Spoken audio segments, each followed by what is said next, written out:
അസ്സലാമു അലൈക്കും വറഹ്മത്തുള്ളാഹി വബറകാതുഹു. എൻ്റെ പ്രിയമുള്ളവരെ, കഴിഞ്ഞ ദിവസം മണ്ണാറക്കാട് ഭാഗത്ത് നിന്നൊരു വാർത്ത നമ്മൾ കണ്ടിരുന്നു. 10ാം ക്ലാസ്സിൽ പഠിക്കുന്ന മണലടി സ്വദേശി റിസ്വാൻ എന്ന് പറയുന്ന ഒരു കുട്ടി ആത്മഹത്യ ചെയ്തു. ദർസിൽ പഠിക്കുന്ന ഒരു കുട്ടി ആത്മഹത്യ ചെയ്തു എന്നുള്ളൊരു വാർത്ത.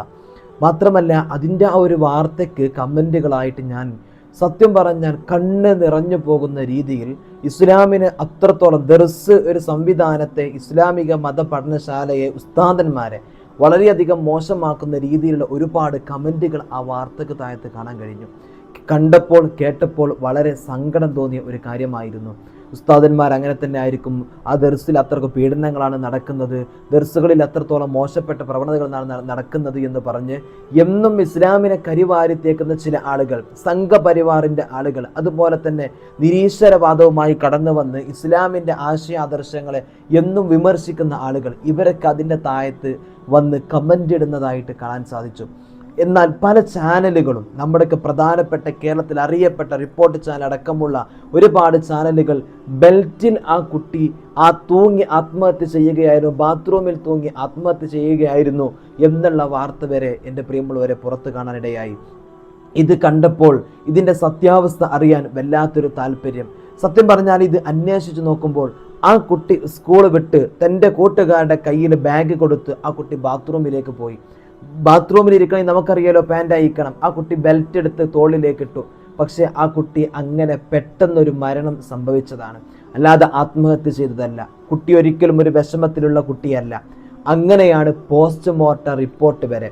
ഈ ഒരു വിഷയം പുറത്തു വന്നപ്പോൾ പോലീസിൻ്റെ അടുത്ത് ആളുകൾ പല വിഷയങ്ങളും പറഞ്ഞപ്പോൾ പോലീസ് വരെ പറഞ്ഞ കാര്യം, ഈ കുട്ടിയുടെ മരണത്തിൽ ഒരിക്കലും ഒരു ദുരൂഹത കാണുന്നില്ല. ഉടനെ ഹോസ്പിറ്റലിലേക്ക് എത്തി പോസ്റ്റ്മോർട്ടം നടത്തി. ഒരിക്കലും ആ കുട്ടിയുടെ കഴുത്തിൽ ഒരു ആത്മഹത്യ ചെയ്തതിൻ്റെ പാടുകളോ മറ്റോ കാണുന്നില്ല. മാത്രമല്ല, ഒരിക്കലും സ്വന്തമായിട്ട് മരിച്ചതിൻ്റെ ഒരു അടയാളവും പോസ്റ്റ്മോർട്ടം റിപ്പോർട്ടിലില്ല. എന്ത് തന്നെ ആര് മറച്ചു വെക്കാൻ ശ്രമിച്ചാലും പോസ്റ്റ്മോർട്ടം റിപ്പോർട്ടിൽ നമുക്കത് കാണാൻ കഴിയുമല്ലോ. ഇനി ആ കുട്ടിയെ ആത്മഹത്യ ചെയ്തതാണ്, ഏത് രൂപത്തിലാണെന്നുണ്ടെങ്കിലും അടയാളങ്ങൾ ഇന്ന് നമുക്ക് അതിനുള്ള സംവിധാനങ്ങളും വിദഗ്ധരൊക്കെ നമുക്ക് മുമ്പിലുണ്ടല്ലോ. അവരെല്ലാവരും പറയുന്നത് ഈ കുട്ടി ആത്മഹത്യ ചെയ്തത് അല്ല എന്നാണ്. എന്നിട്ടും നമ്മുടെ പ്രിയപ്പെട്ട, നമ്മുടെ കേരളത്തിൽ അറിയപ്പെട്ട ചാനലുകളൊന്നും അതും തിരുത്തി പറയാൻ ശ്രമിക്കുന്നില്ല എന്നതാണ്. പല ചാനലുകളും എത്രയും പെട്ടെന്നാണ് പറയാണ്, ഒരു ബിൽറ്റ് കഴുത്തിലിട്ടത് കൊണ്ട്, ബിൽറ്റ് എടുത്തിട്ട് കഴുത്തിലിട്ടത് കൊണ്ട് അങ്ങോട്ട് പറയാണ് ആ കുട്ടി ആത്മഹത്യ ചെയ്തതാണെന്ന്. എന്തിൻ്റെ അടിസ്ഥാനത്തിലാണ് നമ്മളത് അങ്ങനെ പറയുന്നത്? ഇങ്ങനെയൊക്കെ പറയുമ്പോൾ ഒരു കുട്ടിയെ വളർത്തുന്ന മാതാപിതാക്കൾ, ആ മാതാപിതാക്കൾക്ക് ഒരുപാട് വിഷമം അനുഭവിക്കുന്നുണ്ട് എന്നുള്ളൊരു കാര്യം നിങ്ങൾ മനസ്സിലാക്കണം. ആ കുട്ടി സാധാരണ രീതിയിലുള്ള ഒരു മരണം സംഭവിച്ചതാണ്. പടച്ചുറബ് ഏത് സമയത്താണ് എന്നെയും നിങ്ങളെയൊന്നും വിളിക്കുന്നത്, മരിക്കുന്നത്, നമ്മളൊക്കെ മരിച്ചു പോകുന്നെന്ന് പറയാൻ നമുക്കാർക്കും കഴിയൂല. എന്നാൽ ആ കുട്ടിയുടെ അതുപോലെ സ്വാഭാവികമായിട്ടുള്ളൊരു മരണം സംഭവിച്ചതാണ് ആ കുട്ടിക്ക്. അല്ലാതെ ആരും ആ കുട്ടിയെ പ്രലോഭിച്ചിട്ടോ അല്ലെങ്കിൽ ആക്രമിച്ചിട്ടോ ആരും പീഡിപ്പിച്ചിട്ടോ ആ കുട്ടി സ്വന്തമായിട്ട് മരിച്ചതല്ല. അല്ലാഹു സുബ്ഹാനഹു വ തആല ആ കുട്ടിയെ അവിടെ നിന്ന് സമയമായപ്പോൾ റബ്ബിൻ്റെ അടുത്തേക്ക് തിരിച്ചു വിളിച്ചതാണ്. ഇതിലൊക്കെ നമ്മൾ മനസ്സിലാക്കേണ്ടത്, ആ കുട്ടിയെക്കുറിച്ച് സൂയിസൈഡ് ചെയ്തു, ആത്മഹത്യ ചെയ്തു എന്ന് പറഞ്ഞിട്ട് ആ കുട്ടിയുടെ ഫോട്ടോ വെച്ചിട്ട് പല മാധ്യമങ്ങളും മറ്റുമൊക്കെ റിപ്പോർട്ട് ചെയ്യുമ്പോൾ, സമൂഹത്തിൽ പ്രചരിപ്പിക്കുമ്പോൾ, ആ മാതാപിതാക്കളുടെ വേദന നിങ്ങളൊന്ന് മനസ്സിലാക്കിയിട്ടുണ്ടോ? സ്വന്തം മാതാപിതാക്കൾ എങ്ങനെയാണ് സ്വന്തം മകൻ ആത്മഹത്യ ചെയ്തതിൻ്റെ സംഭവങ്ങൾ ഇങ്ങനെ പുറത്ത് നടക്കുന്നുണ്ട് എന്നറിയുമ്പോൾ ആ രക്ഷിതാക്കൾക്ക് എത്രത്തോളം പ്രയാസമുണ്ടെന്ന് നിങ്ങൾ ആലോചിച്ചിട്ടുണ്ടോ? അതൊന്നും ആർക്കും അറിയണ്ടല്ലോ. ഇസ്ലാമിനെ കരിവാരിത്തേക്കുന്ന മറ്റുള്ളവരുടെ ദേഹത്ത് കയറി നിന്ന് കൊഞ്ഞനം കുത്തിയിട്ടായാലും ആക്രമിച്ചിട്ടായാലും മനസ്സ് വേദനിപ്പിച്ചിട്ടായാലും എന്ത് കള്ളപ്രചരണങ്ങൾ നടത്തിയിട്ടായാലും ഇസ്ലാമിനെ വിമർശിക്കുന്നവർ അത് തുടർന്നു കൊണ്ടിരിക്കുകയാണ്. എന്തിനാണ് ഇതുപോലത്തെ വെറുതെയുള്ള വാർത്തകൾ പടച്ചു വിടുന്നത് എന്നാണ് നമുക്കറിയാൻ കഴിയാത്തത്. ഈ ഒരു സംഭവം വന്നപ്പോൾ തന്നെ ഒരുപാട് ആളുകൾ സങ്കടത്തോടെ ഈ വിഷയം പറയാണ്. ഇനിയിപ്പോൾ ദർസ് ഫീൽഡുകൾക്ക്, കോളേജ് ഫീൽഡുകൾക്ക് വല്ലാത്ത വിഷമമായിരിക്കും. ചില ആളുകളുടെ വാക്കും പ്രവർത്തന കുത്തുവാക്കുകളെ കൊണ്ട് നിറഞ്ഞു നിൽക്കും. ഇതൊക്കെ ഒരുപാട് ഉസ്താദന്മാരെ അടുത്ത് പങ്കുവെച്ചു. സത്യാവസ്ഥ അന്വേഷിച്ച് നോക്കുമ്പോൾ അതൊന്നുമല്ല. ആ കുട്ടി സ്വാഭാവികമായിട്ടുള്ള മരണം മരിച്ചു. അല്ലാഹു സുബ്ഹാനഹു വ തആല പൊന്നുമോന് മഗ്ഫിറത്ത് കൊടുക്കട്ടെ, സ്വർഗം കൊടുക്കട്ടെ.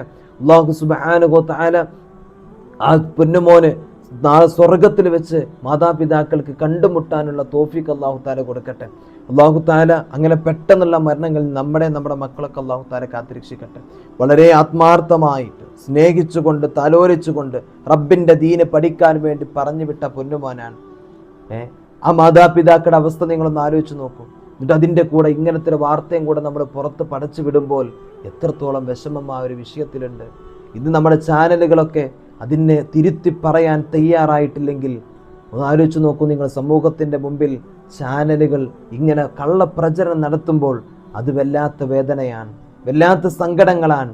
എന്തറിഞ്ഞിട്ടില്ലെങ്കിലും ചാനലുകൾ എന്തു പറയുന്നു എന്ന് നോക്കുന്ന ജനങ്ങളാണ്. സമൂഹ മാധ്യമങ്ങളിൽ മാധ്യമങ്ങൾക്കൊരു മാധ്യമ ധർമ്മമുണ്ടല്ലോ. ആ മാധ്യമ ധർമ്മമാണ് മാധ്യമങ്ങൾ പുലർത്തേണ്ടത്, കാണിക്കേണ്ടത്.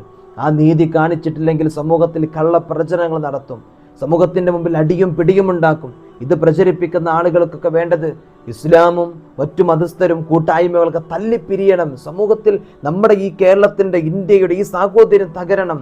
അതുമാത്രം ആഗ്രഹിച്ചിട്ടാണ് ഇതുപോലുള്ള സംഘടനകളും പാർട്ടികളും ഇതുപോലുള്ള മാധ്യമങ്ങളും ഒക്കെ ഇന്ന് രംഗത്ത് വന്നുകൊണ്ടിരിക്കുന്നത്. അതുകൊണ്ട് പിഴവുകൾ ഉണ്ടെങ്കിൽ ആ പിഴവുകളെ മനുഷ്യൻ തിരുത്തണം, സമൂഹം തിരുത്തണം. സമൂഹത്തിൻ്റെ മുമ്പിൽ ഇങ്ങനെ പ്രചരിപ്പിക്കുമ്പോൾ നിങ്ങളത് തിരുത്തിയിട്ടില്ല എങ്കിൽ അതിൻ്റെ ഭവിഷ്യത്ത് ഈ സമൂഹത്തിൽ അനുഭവിക്കുന്നുണ്ട് പല ആളുകളുമെന്ന് നിങ്ങൾ മറന്നു പോകരുത്. നിങ്ങൾ മറക്കരുത് ആ ഒരു വിഷയം. റബ്ബ് സുബ്ഹാനഹു വ തആല നമുക്ക് ബോധം നൽകട്ടെ. കുറ്റപ്പെടുത്തുന്നവരും കളിയാക്കുന്നവരും അവരങ്ങനെ കളിയാക്കും, കുറ്റപ്പെടുത്തും. ഇത് പറയുന്ന ആളുകൾക്ക് ഇത് പറയൽ തന്നെ ജോലി, വേറൊന്നുമില്ല. ഒരു ഖിയാമത്ത് നാൾ വരെ, ഈ ഭൂമി അവസാനിക്കുന്നവരെ അവർ ഇസ്ലാമിനെ എങ്ങനെ വിമർശിച്ചുകൊണ്ടേയിരിക്കും. ഒരു കഴിഞ്ഞാൽ ഓരോ കുറച്ച് തലമുറ ഇബ്ലീസിന്റെ കുട്ടികൾ കുറച്ച് ആൾക്കാർ കൂടി വരും. അങ്ങനെ കുറേ ആൾക്കാർ ഇവിടെ ഇങ്ങനെ പെരുകി ഉണ്ടാകുകയൊക്കെ ചെയ്യും.